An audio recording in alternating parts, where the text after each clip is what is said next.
اس کے بعد ہمارا اور آپ کا جو تیسرا حصہ ہے وہ سیرت کا حصہ ہے، اور سیرت کے حصے میں پچھلے دنوں میں ہم اور آپ یہ سن آئے ہیں کہ جب اللہ کے نبی صلی اللہ علیہ وسلم 3 سالوں تک تو دعوت ہڈن اور مخفی رہی، سری انداز میں دعوت کی جاتی رہی، جس سے کفار مکہ کو، مشرکین مکہ کو اسلام کے بارے میں، مسلمانوں کے بارے میں بہت زیادہ علم نہ ہو سکا۔ تو 3 سالوں میں انہوں نے نبی صلی اللہ علیہ وسلم اور صحابہ کو بہت زیادہ تکلیف پہنچانے کا انہیں موقع نہ، لیکن جب نبوت کے 4تھے سال اللہ کے نبی علیہ الصلوۃ والسلام نے اعلان کیا اور کھلم کھلا دعوت و تبلیغ آپ نے شروع کر دی اور صحابہ بھی کھلم کھلا دعوت و تبلیغ کرنے لگ گئے، تو ایسی صورتحال میں معاملہ بگڑتا چلا گیا، اور سال سے 1.5 سال، 4 ہجری پوری گزری، 4 نبوت اور 5ویں نبوت تک معاملہ یہ رہا کہ یہ 1.5 سال مسلمانوں کے لیے اتنے زیادہ تکلیف دہ اور پریشان کن ہو گئے کہ انہوں نے اللہ کے نبی صلی اللہ علیہ وسلم کو، صحابہ کو، اور اس قدر تکلیفیں پہنچانی شروع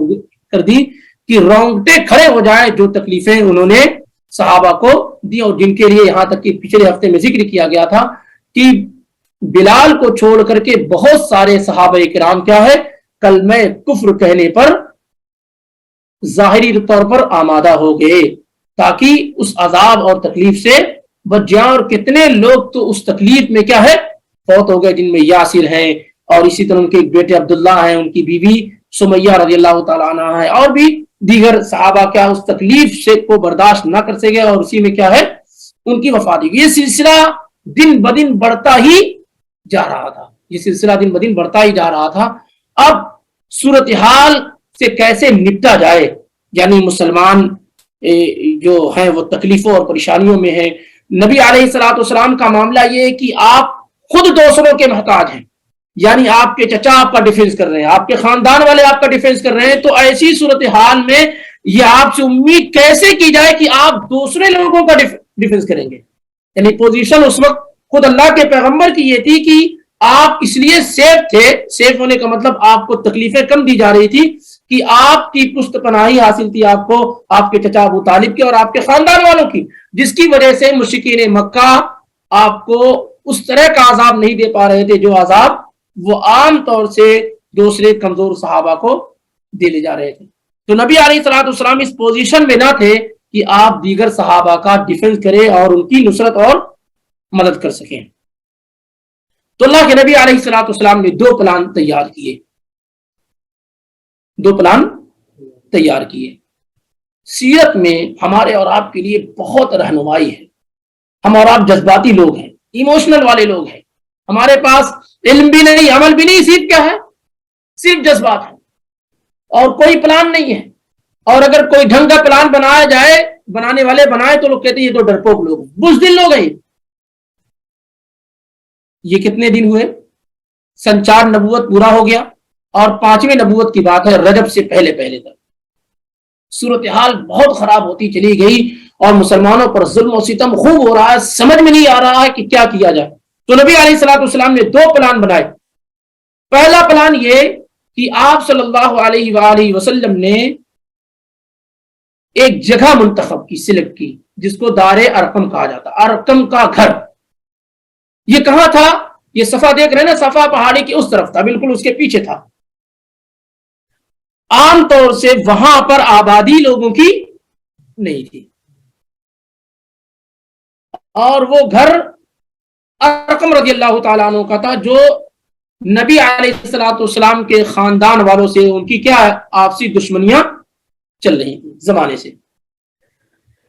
اور ارقم بن ابی الارقم رضی اللہ تعالیٰ عنہ 16-17 سال ہی کی عمر میں اسلام میں داخل ہو گئے تھے۔ تو آپ نے یہ کیا کہ صحابہ کو وہاں اکٹھا اور جمع کر دیا، بالکل مخفی انداز میں۔ اس پلان کا کسی کو علم نہ ہو سکے کہ نبی صلی اللہ علیہ وسلم اپنے صحابہ کو لے کر کے کہاں اکٹھا اور جمع ہو رہے ہیں، کیونکہ اب عام جگہوں پر قرآن سنانا، بتانا، دین سکھانا، یہ ساری کی ساری چیزیں مشکل ہوتی چلی جا رہی تھی۔ تو اللہ کے نبی علیہ الصلوۃ والسلام نے ارقم بن ابی الارقم رضی اللہ تعالیٰ عنہ کے گھر کو دعوت کے لیے سلیکٹ کیا، اور تمام صحابہ کو جو بھی اسلام میں داخل ہوتے تھے ان کو وہاں آپ اکٹھا کرتے، اور رات کے کسی حصے میں جا کر کے آپ انہیں کتاب و سنت کی باتیں بتاتے، اور ان کو پاک کرتے، ان کو اخلاق و کردار کی باتیں سکھلاتے تھے۔ یہ سب سے بڑا ادارہ اور سب سے پہلا ادارہ اور انسٹیٹیوٹ تھا جو ارقم بن ابی الارقم رضی اللہ تعالیٰ عنہ کے گھر کو نبی علیہ الصلوۃ والسلام نے سلیکٹ کیا، اور ذہانت اللہ کے نبی علیہ الصلوۃ والسلام کی دیکھی، اور ظاہری طور پہ جو پالیٹکس آپ نے اختیار کی کہ ایسے گھر کا انتخاب کیا جس پر لوگوں کی نگاہ پڑے گی نہ، لوگوں کا خیال بھی نہ جائے کہ آپ نے دعوت و تبلیغ کے لیے ارقم بن ابی الارقم کے گھر کو منتخب کیا ہوگا۔ اولاً یہ کہ آپ کے خاندان سے ان کی دشمنی چل رہی تھی، دوسرے یہ کہ وہ ارقم بن ابی الارقم کے اسلام کو لوگ جانتے ہی نہیں تھے کہ مسلمان ہو گئے ہیں، کیونکہ کم عمر کے تھے اور سماج اور سوسائٹی میں ان کی کوئی بہت بڑی پکڑ دھکڑ نہیں تھی، کیونکہ بڑے لوگوں کے گھروں پہ لوگوں کی نگاہیں ٹکی ہوئی ہوتی، اور ہر آدمی جانتا ہے کہ فلاں ایم ایم پی کا گھر ہے، لیکن عام انسان کے گھر کو کیا لوگ ڈھونڈتے ہیں؟ تو اس لیے نبی علیہ الصلوۃ والسلام نے ایسے شخص کا انتخاب کیا جس کے اسلام کے بارے میں لوگ جانتے نہیں تھے، اور وہ گھر بھی آبادی سے دور تھا، اور تیسری یہ کہ نبی علیہ الصلوۃ والسلام کے خاندان والوں سے ان کے تعلقات اچھے نہیں تھے، دشمنی چل رہی۔ یہ بہت مؤثر جگہ ہوئی کہ وہاں پر ایک موقع ملا کہ لوگ اکٹھا اور جمع ہو جائیں، اور نبی علیہ الصلوۃ والسلام انہیں سکون اور اطمینان کے ساتھ اسلام کی تعلیم دے، قرآن و سنت کی تعلیم دے، اور یہ کہ اگر کوئی آدمی اسلام لانا چاہتا ہے تو اسے کیا ہے، اسی جگہ پر لا کر کے وہی آ جائے، وہاں اسلام و قبول کر لے۔ لیکن اصل یہی تھا کہ تمام صحابہ کو آپ نے روک رکھا تھا، چند کو چھوڑ کر کے تمام کو، کہ آپ لوگ ہڈنلی انداز میں ہی دعوت و تبلیغ کریں گے اور دین پر عمل کریں گے، کھلم کھلا آپ دین پر عمل نہیں کریں گے۔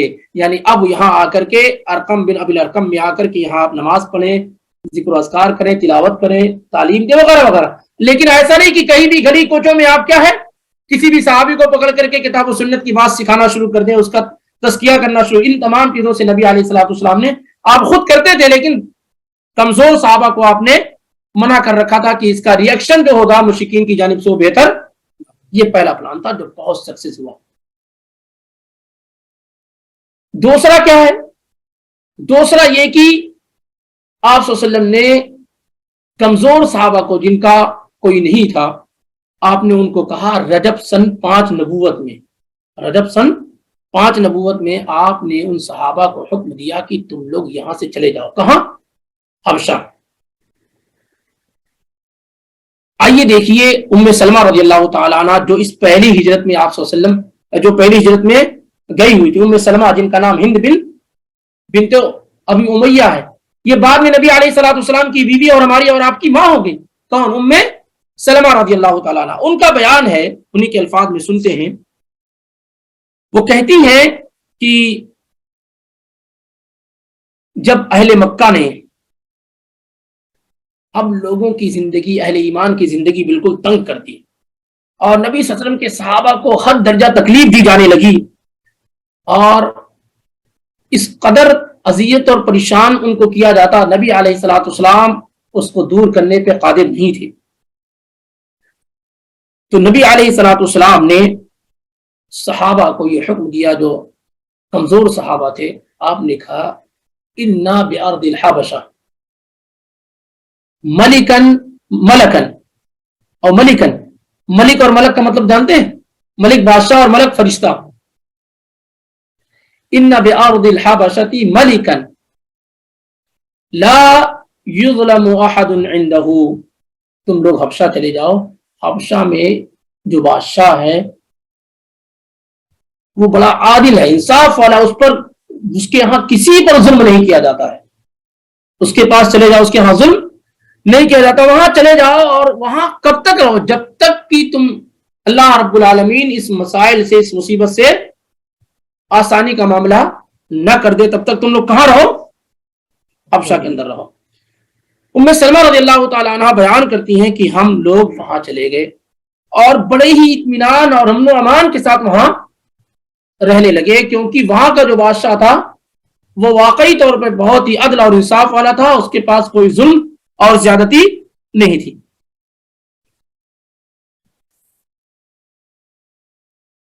اس سے ہمیں اور آپ کو یہ سبق ملتا ہے کہ بسا اوقات کافروں میں جو ہلکے درجے کے کافر ہوں، ان کی نصرت اور مدد لی جا سکتی ہے۔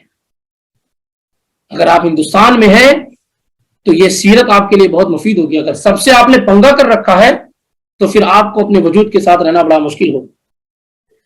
اس لیے ان لوگوں میں جن میں تھوڑی انسانیت ہے وہ بھی کافر, لیکن جو انسانیت ہے جن میں, ان کے ساتھ مل کر کے معاملے کو کیا ہے, جب تک پوزیشن اچھی نہ ہو جائے تو ان کے ساتھ رہ کر کے معاملے کو آسان بنانا چاہیے اور اپنے حقوق کی لڑائی لڑنی چاہیے. کیونکہ نبی علیہ الصلوۃ والسلام نے اپنے پاس سے پوری دنیا میں کہیں بھی اسلام تو تھا نہیں. آپ نے ایک ایسے بادشاہ اور ایک ایسے ملک میں روانہ کیا جہاں کا بادشاہ کیا ہے, عدل کرنے والا, جہاں پر ظلم نہیں کیا جاتا. تو آپ صلی اللہ علیہ وسلم نے وہاں صحابہ کو بھیج دیا, یعنی کافر بستی سے کافر بستی کی طرف بھیج دیا, کافر بستی سے کافر بستی کی طرف بھیج دیا. اس کو کیا کہا گیا ہے, ہجرت کہتے ہیں. اس کو کیا کہتے ہیں, ہجرت کہتے ہیں, جس کو آپ لوگ انگریزی میں کیا کہتے ہیں, مائگریٹ کرنا, مائگریشن. حجرہ یہجروں کے معنی ہوتے ہیں چھوڑنے کے, کہ آدمی اللہ کی خاطر, اللہ کے دین کی خاطر اپنی بستی کو چھوڑ کر کے کسی ایسی بستی میں چلا جائے جہاں وہ اللہ کی عبادت سکون کے ساتھ کر سکے. اس کو کیا کہتے ہیں, ہجرت کہتے ہیں. اس کے لیے یہ ضروری نہیں ہے کہ جغرافیائی اعتبار سے ایک ملک سے دوسرے ملک میں چلا جائے آدمی, سمجھ رہے ہیں, ورنہ مکہ سے مدینہ آنا ہجرت نہیں کہلائے گا, کیونکہ ملک ایک ہے. اسی لیے ایک ایریے سے, ایک ہی ملک میں ایک ایریے سے دوسرے ایریے میں اگر مسلمان چلا جاتا ہے اپنے ایمان کی سلامتی کے لیے, حفاظت کے لیے, کہ یہاں ایک کونے میں ہے جہاں پر اس کو عبادت کرنا مشکل ہو رہا ہے, لوگ پریشان کر رہے ہیں, اسی ملک کے کسی دوسرے حصے میں چلا جاتا ہے جہاں عبادت اس کے لیے آسان ہوتی ہے, یہ کیا ہے, یہ ہجرت ہوگی. اور نبی علیہ الصلوۃ والسلام فرماتے والہجرت تہدم ما کان قبلہ, ہجرت کرنے سے پچھلے سارے گناہ معاف ہو جاتے ہیں. 3 عبادت ایسی ہے کہ جس سے انسان کے گناہوں کے چھوٹے بڑے سارے گناہ معاف ہو جاتے ہیں. 3 چیزیں ایسی, ایک ہجرت ذکر کی گئی کہ ہجرت سے پچھلے سارے گناہ کیا ہے, معاف ہو جاتے ہیں. دوسرا کیا ہے, الاسلام یہدم ما کان قبلہ, اسلام لانے سے پچھلے سارے گناہ کیا ہے, معاف ہو جاتے. تیسری چیز کیا ہے, والحج یہدم ما کان قبلہ, اور حج کرنے سے بھی پچھلے سارے گناہ کیا ہے, معاف ہو جاتے ہیں. تو ہجرت پہ توجہ کیجئے گا, لفظ ہجرت پر کیا ہے, توجہ کیجئے گا کہ بسا اوقات آپ جس ملک اور ایریے میں رہتے ہیں, جس جگہ آپ رہتے ہیں, وہاں اسلام پر عمل کرنے کے اعتبار سے مناسب جگہ نہیں ہوتی ہے, تو آپ اس جگہ سے کسی دوسری بستی میں چلے جائیں جہاں آپ سکون کے ساتھ نماز وغیرہ کا اہتمام کر سکیں اور اسلامک آئیڈینٹی کے ساتھ رہ سکیں, تو آپ کا اس جگہ سے اس جگہ پر جانا واجب اور ضروری ہے. اور اگر آپ اس کے باوجود بھی انہی لوگوں کے درمیان رہتے ہیں تو اللہ کے نبی صلی اللہ علیہ وسلم فرماتے ہیں انا بریء من یقیم بین المشرکین, میں ان لوگوں سے بری ہوں, میرا ان سے کوئی تعلق نہیں ہے جو مشرکوں کے درمیان رہتے ہیں, جو مشرکوں کے درمیان.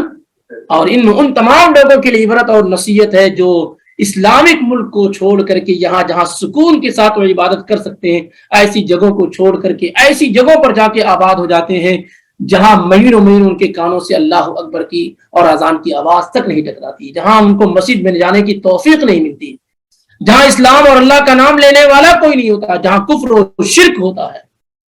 ایسے تمام لوگوں کے لیے کیا ہے, عبرت کا مقام ہے یہ کہ آدمی کبھی بھی کسی بھی صورت میں اپنے اسلام کا سمجھوتا نہ کرے, ایسی جگہوں کو چنے جہاں پر وہ اپنی اسلامک آئیڈینٹی کے ساتھ آسانی کے ساتھ رہ سکے. اس میں ان تمام لوگوں کو جو کاروبار کی غرض سے یہاں آئے ہوئے ہیں اور پھر یہاں سے وہ کسی دوسرے ملک میں جاتے ہیں صرف اس وجہ سے کہ وہاں پر پیسے کچھ زیادہ اور سہولیات کچھ زیادہ مل جا رہی ہیں, تو یہ جائز اور مناسب نہیں ہے کہ ایک ایسے ملک کو جو بلد التوحید ہو, جہاں پر اللہ کی توحید کے ساتھ آپ آسانی کے ساتھ زندگی گزار سکتے ہوں, ایک ایسی جگہ چلے جائے جہاں پر اسلامک آئیڈینٹی اور شناخت آپ نہ رکھ سکے. سمجھ رہے ہیں, یہ جائز اور درست نہیں ہے. بلکہ یہ تو کہا جائے گا کہ آدمی کیا ہے, یہ ہجرت کون سی ہجرت ہے کہ آدمی توحید سے کفر کے ملک میں چلا جائے. سبحان اللہ, یہ تو بڑا جرم عظیم کہ کیسی جگہ جہاں توحید ہو وہاں سے آدمی کہاں چلا جائے جہاں پر کفر پھیلا ہوا. تو ہجرت ہمارے اور آپ کے لیے ہجرت کرنے میں، اور ہجرت کا دروازہ کب تک کھلا ہوا ہے؟ جب تک کہ سورج مغرب سے نہ نکلنا شروع ہو جائے تب تک سورج، جب تک کیا ہجرت کا راستہ ہو. ایسا نہیں کہ ہجرت ختم ہو گئی. صحیح بات اس سلسلے میں کیا ہے؟ الم تکن ارض اللہ واسعۃ فتہاجروا فیہا، بلکہ جو کمزور مسلمان ہے واجب اور ضروری ہے، واجب اور ضروری ہے کہ اگر مسلمان کسی ایسی جگہ ہو جہاں وہ کمزور ہوں تو وہاں سے ہجرت کرنے کے اگر چانس ہیں، دوسری جگہ ہجرت نہیں کرتے تو بڑا جرم ہے، ان کی نماز روزہ کچھ بھی قبول نہیں ہوگا. اللہ تعالیٰ کہتا ہے قالوا الم تکن ارض اللہ واسعۃ فتہاجروا فیہا، اللہ کی زمین کشادہ نہیں کہ تم اس میں کیا ہے ہجرت کر لو. اس پوائنٹ پہ غور کیجیے کہ اگر آپ کمزور ہیں اور ایک ایسی جگہ ہے جہاں پر آپ صحیح طریقے سے اسلام کے اعمال کو فالو نہیں کر پا رہے ہیں اور آپ کے پاس امکان ہے کہ دوسری جگہ آپ جا کر کس کو کر سکتے ہیں، تو پھر آپ کا وہاں رہنا یہ حرام ہے.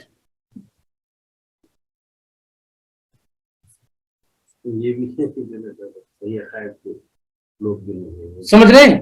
اور کبھی اس سے بھی ہلکی چیز پہ سمجھوتا کرنا پڑے گا کہ ایک ایسی جگہ کہ آپ جہاں رہ رہے ہیں کافروں کی بستی ہے، لیکن اس بستی کے جو کافر ہیں وہ دوسری جگہوں کے کافر کے حساب سے کیا سخت ہیں، یہاں وہ آپ کو اسلامک اعمال نہیں کرنے دے رہے، لیکن دوسرے جگہ کے جو کافر ہیں وہ کیا ہے، آپ بھائی آپ اپنے دین پہ جیسا چاہو ویسا عمل کرو، کوئی مسئلہ نہیں، کوئی پرابلم نہیں. تو تب بھی آپ کے لیے واجب اور ضروری ہے کہ آپ یہاں سے وہاں چلے جائیں. خیر یہ چیزیں ابھی لوگوں کو سمجھ میں نہیں آئیں گی، یہ چیزیں لوگوں کو، کیونکہ اب ایمان کا جو لیول ہے اتنا گر چکا ہے، اتنا کم ہو چکا ہے، خاص طور سے ہندوستان کی جو سرزمین ہے، جو فتنہ ارتداد جو ہو رہا ہے کہ پچھلے چند دنوں میں ہماری بہنیں اور بیٹیوں نے جو غیروں کے ساتھ شادیاں رچا رہی ہیں اور رچاتی جا رہی ہیں، اس سے یہ اندازہ لگ رہا ہے کہ ایمان اب ہمارے پاس ایک سمبل کا نام صرف رہ گیا بس، اور کچھ بھی نہیں. بہت سارے لوگ کہتے ہیں کہ کیا ریزن ہے، کیا وجہ ہے کہ کیسے کوئی لڑکی جو ہے کافر لڑکے کے ساتھ چلی جاتی ہے، اور کیا بنیاد ہوتی ہے اس کے پاس، کون سی ایسی چیز ہوتی ہے؟ کوئی بنیاد نہیں. ہمارے پاس دینی، عملی اور ایموشنل، جو ایمانی جذباتی جو تعلق اسلام سے ہونا چاہیے سب ختم ہو چکے ہیں. نہ ایمانی تعلق ہے، نہ عملی تعلق ہے، نہ جذباتی تعلق ہے، تینوں میں سے کچھ بھی نہیں.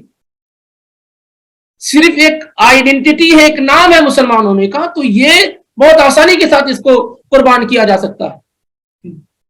اس لیے ان چیزوں کو محسوس کیجئے کہ آدمی جب ایک ایسی بستی میں رہتا ہے جہاں پر اسلامک کلچر نہیں ہے تو اس کے اثرات ہماری آل و اولاد پر کیا ہے، معاشرے پہ پڑے بغیر نہیں رہ سکتے. ہندوستان میں بہت سارے لوگ صرف اس لیے شرک کرتے ہیں کیونکہ اسی ماحول کا حصہ ہیں، اس لیے نہیں کہ وہ باقاعدہ پڑھ کر کے آئے ہیں کہ ہاں قبروں کو جا کر کے مانگنا چاہیے، اس لیے نہیں، بائی ڈیفالٹ کلچر کا حصہ ہے. ایسے ماحول میں رہتے رہتے وہ کیا ہے، ان کی پیشانیاں بائی ڈیفالٹ جھک جا رہی ہیں غیروں کے سامنے. ان کے ذہن و دماغ میں بائی ڈیفالٹ جو ہے بڑے لوگوں کا اور بزرگوں کا اور یہ ان تمام لوگوں کا وہ پیدا ہو گیا.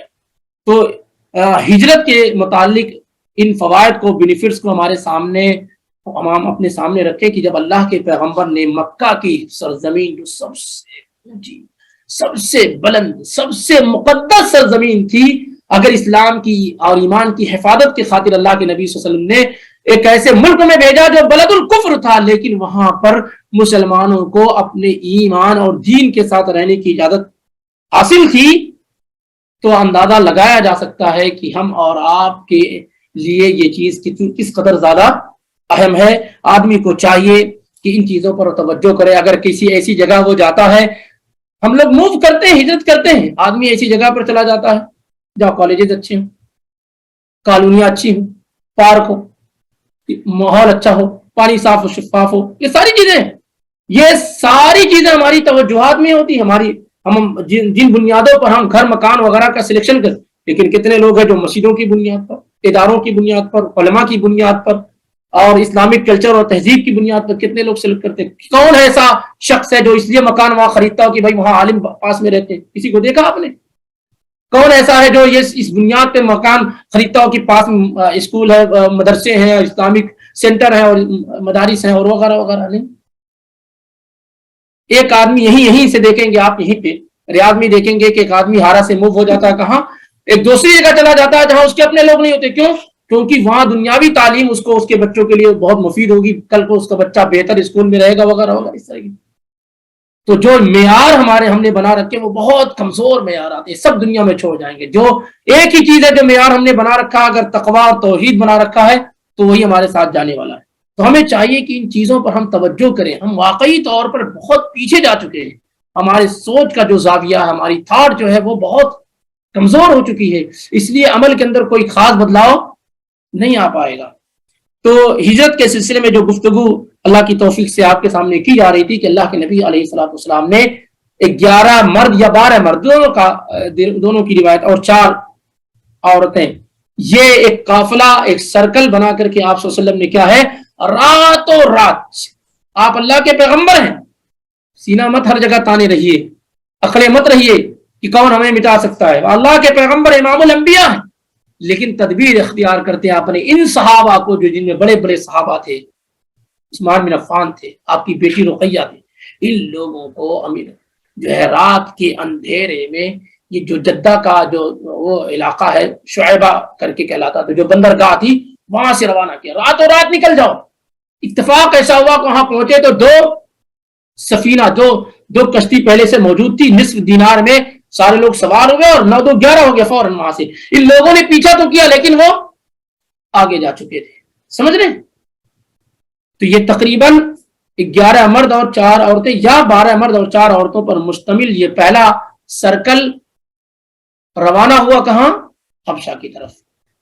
اب اس کے بعد جب وہاں وہ لوگ چلے گئے اور وہاں رہنے لگے تو چند مہینے گزرے تو ایک انسیڈنٹ پیش آیا, ایک واقعہ اور حادثہ ہوا کہ آپ صلی اللہ علیہ وسلم کعبہ میں گئے اور وہیں پر سورہ نجم آپ نے تلاوت کرنا شروع کر دی. اور سورہ نجم میں سجدہ ہے اور سارے کافر سجدے میں پڑ گئے 1-2 کو چھوڑ کر کے. انشاءاللہ رب العالمین اس سلسلے کی جو بات ہے وہ تفصیل کے ساتھ آئندہ ہفتے میں آپ کے سامنے آئیں گی. تو یہ پہلا جو سرکل مہاجرین کا تھا وہ تقریباً 15 سے 16 لوگ مرد و عورت ملا کر کے یہ سن 5 نبوت رجب کے مہینے میں ایتھوپیا اور حبشہ کے لیے روانہ ہو گیا. اور اس طریقے سے اللہ کی توفیق سے یہ درس مکمل ہوا. اگر کوئی سوال ہے تو کر سکتے ہیں.